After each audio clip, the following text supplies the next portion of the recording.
فتولى بركنه وقال ساحر او مجنون، یعنی حضرت موسیٰ علیہ السلام نے جب دعوت حق پیش کی اس وقت فرعون نے حضرت موسیٰ علیہ السلام کی دعوت کو ٹھکرا دیا اور کہنے لگا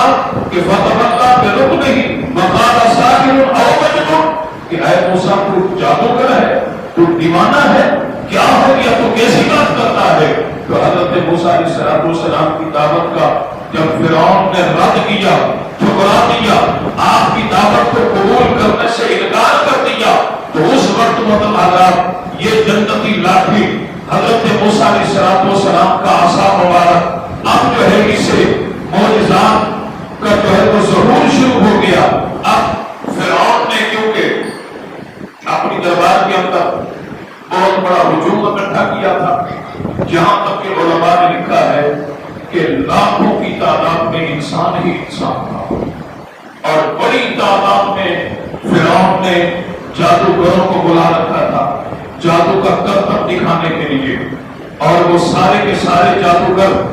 اپنے جادو کے ساز و سامان کے ہمراہ فرعون کے دربار میں موجود تھے۔ وہ جادوگر جنہوں نے فرعون کی عزت کی قسم کھا رکھی تھی اور فرعون کے دربار میں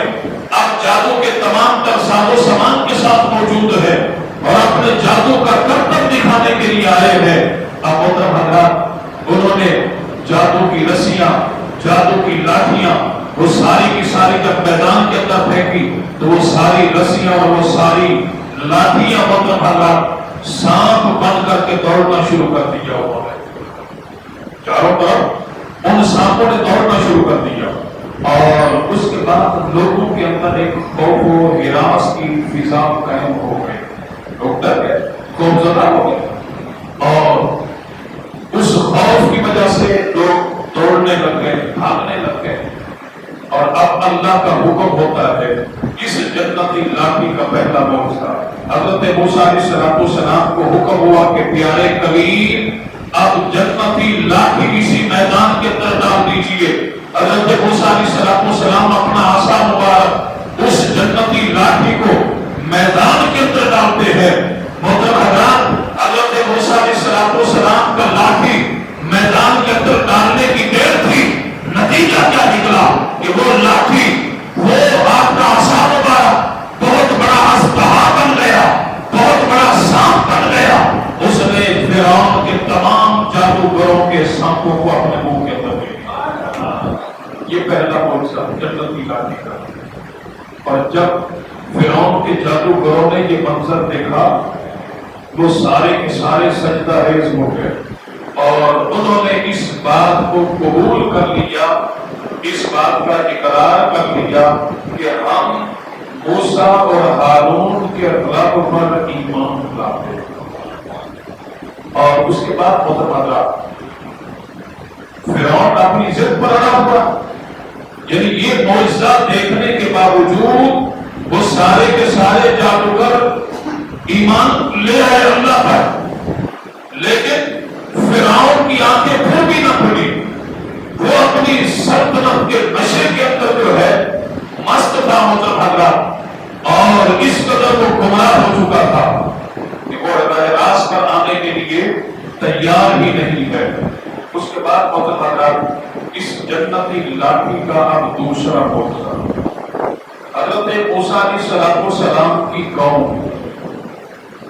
یوسف علیہ السلام کے دور حکومت میں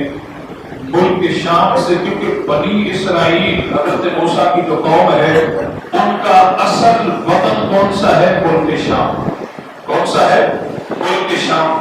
اور حضرت یوسف علیہ السلام کے دور حکومت میں وہ ملک شام سے ہجرت کر کے مصر چلے گئے تھے، اور اب اللہ رب العالمین کا، کیونکہ حضرت موسیٰ علیہ السلام فرعون کو راہ راست پر لانے کے لیے، اس کو ہدایت دینے کے لیے معجزات بھی دکھاتے رہے، لیکن وہ وقت راہ راست پر آنے کے لیے تیار نہ ہوا، بجائے اس کے کہ وہ آپ کی دعوت کو سن کر کے قبول کرے، وہ قوم بنی اسرائیل پر مختلف نوعیت کے ظلم اور ستم کیا کرتا تھا۔ اور اب اچانک اللہ رب العالمین کی جانب سے حکم آ گیا کہ پیارے کلیم اپنی قوم کے ہمراہ آپ یہاں سے ہجرت کرنا ہے۔ اب حضرت موسیٰ علیہ السلام قوم میں بنی اسرائیل کو تیار کرتے ہیں، اب ہجرت کرنے کے لیے آپ روانہ ہوئے، یہاں تک کہ جب آپ روانہ ہوئے فرعون کو اس بات کا علم ہوا کہ موسیٰ علیہ السلام تو اپنی قوم کے ہمراہ یہاں سے جا رہے ہیں، تو اس نے پھر اپنے لشکر کے ساتھ اپنے درباریوں کے ساتھ حضرت موسیٰ علیہ السلام کا تعاقب کیا، اور مقصد یہ تھا کہ موسیٰ علیہ السلام اور ان کی قوم کو گرفتار کیا جائے۔ اب حضرت موسیٰ علیہ السلام کا قافلہ چلتے چلتے دریائے نیل کے سامنے آ جاتا ہے۔ اب آگے دریائے نیل کی موجیں حضرات موجود ہے، دریائے نیل موجود ہے۔ اب پریشان ہوئے کہ اب دریائے نیل کو ہم نے پار کس طرح کریں، اب دریائے نیل کو ہم نے کس طرح پار کرنا ہے۔ اب اسی جنتی لاٹھی کا دوسرا معجزہ اللہ کریم نے فرمایا کہ پیارے کلیم اب اسی جنتی لاٹھی کو آپ نے دریائے نیل کے پانی پر مارنا ہے۔ حضرت موسیٰ علیہ السلام نے دریائے نیل کے پانی پر مارا، اور بس جنتی لاٹھی کو دریائے نیل کے پانی پر مارنے کی دیر تھی کہ اس دریائے نیل کے اندر ایک راستہ نہیں، دو راستے نہیں، بلکہ اللہ کریم نے دریائے نیل کے اندر 12 راستے پیدا فرمائے۔ کتنے راستے؟ 12 راستے، 12 سڑکیں بن گئی۔ اللہ کا حکم ہوا کہ ان راستوں کو استعمال کرتے ہوئے دریائے نیل کو پار کر جاؤ۔ یہ حضرت موسیٰ علیہ السلام کی جنتی لاٹھی کا دوسرا معجزہ۔ اور فرعون جب دریائے نیل پر پہنچا، دیکھا کہ 12 راستے بن گئے، موسیٰ علیہ السلام ان راستوں کے ذریعے دریائے نیل کو پار کر رہے ہیں، تو فرعون نے بھی انہی راستوں کا استعمال کیا، وہ بھی جو ہے انہی راستوں پر چلنے لگا، یعنی موسیٰ علیہ السلام کی قوم اور آپ کا تعاقب کرنے لگا۔ اب جیسے ہی محترم حضرات فرعون اپنے لشکر کے ساتھ دریائے نیل کے درمیان میں پہنچا، اس وقت محترم حضرات چاروں طرف سے دریائے نیل کے پانی نے ان راستوں کو اپنی گرفت میں لیا، اور دریائے نیل کی موجیں محترم حضرات اپنے جوش میں آئی، اور فرعون کے سارے لشکر کو اپنی لپیٹ میں لے کر کے دریائے نیل کے اندر فرعون اپنے لشکر سمیت غرق۔ یہ حضرت موسیٰ علیہ السلام کی لاٹھی کا دوسرا معجزہ۔ اب اللہ رب العالمین کا حکم ہوا تیسرا معجزہ کہ اے پیارے کلیم آپ اپنی قوم کے مجاہدین کو لے کر کے جائیں اور بیت المقدس کو آزاد کروا دیں۔ جہاد کا حکم ہو گیا، اور ملک شام کے اندر یعنی بیت المقدس کے جو قبضہ تھا محترم حضرات، وہ عمالقہ ایک بدترین کفار کی ایک قوم تھی جن کا نام تھا قوم عمالقہ، اور بدترین کفار اور بڑے جنگجو لڑنے والے، انہوں نے بیت المقدس پر قبضہ کر رکھا تھا، اور اللہ کا حکم ہوا کہ جاؤ اپنی قوم کے ہمراہ مجاہدین کو لے کر کے جاؤ، یہ قبضہ چھوڑاؤ، بیت المقدس کو آزاد کرواؤ۔ اب موسیٰ علیہ السلام 6 لاکھ بنی اسرائیل کے مجاہد اپنے ہمراہ لے کر کے اب بیت المقدس کا قبضہ چھڑوانے کے لیے تشریف لے جا رہے ہیں، اور جیسے ہی اس شہر کے قریب گئے، ابھی داخل نہیں ہوتے، تو آپ کی قوم نے کہا کہ یہ تو بڑے جنگجو ہیں، بڑے لڑاکے ہیں، ہم تو ان سے پنجہ سمائی نہیں کر سکتے، ہم تو ان سے نہیں لڑ سکتے۔ یعنی قوم نے اس مقام پر حضرت موسیٰ علیہ السلام کے ساتھ بے وفائی کی، جس سے حضرت موسیٰ علیہ السلام کو بڑا واجب ہوا، اور پھر وہ قوم سزا کی مستحق بھی بنی۔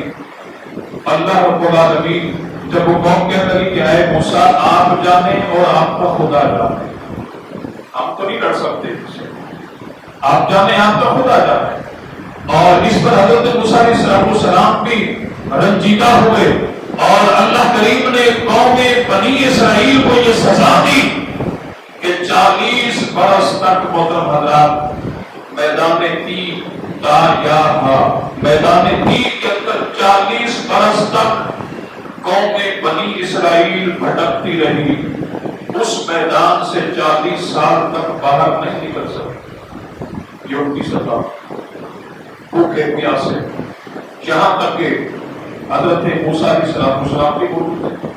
اور جب یہ علماء سے آپ سنتے ہیں کہ قوم بنی اسرائیل کے لیے من پسند آسمان سے کھانا اتارا گیا، تو یہ اسی موقع پر یہ کھانا نازل کیا گیا، اتارا گیا. اب جب قوم بنی اسرائیل کی پریشانی کو حضرت موسیٰ علیہ السلام نے دیکھا اور ان کی پریشانی کو دیکھ کر کے اللہ کریم کی بارگاہ میں اب حضرت موسیٰ علیہ السلام التجا کرتے ہیں، فریاد کرتے ہیں، دعا کرتے ہیں. اللہ کریم نے حضرت موسیٰ علیہ السلام کی دعا کو اپنی بارگاہ میں قبول کیا اور آپ کی قوم کے لیے من پسند پکا پکایا کھانا نازل کیا.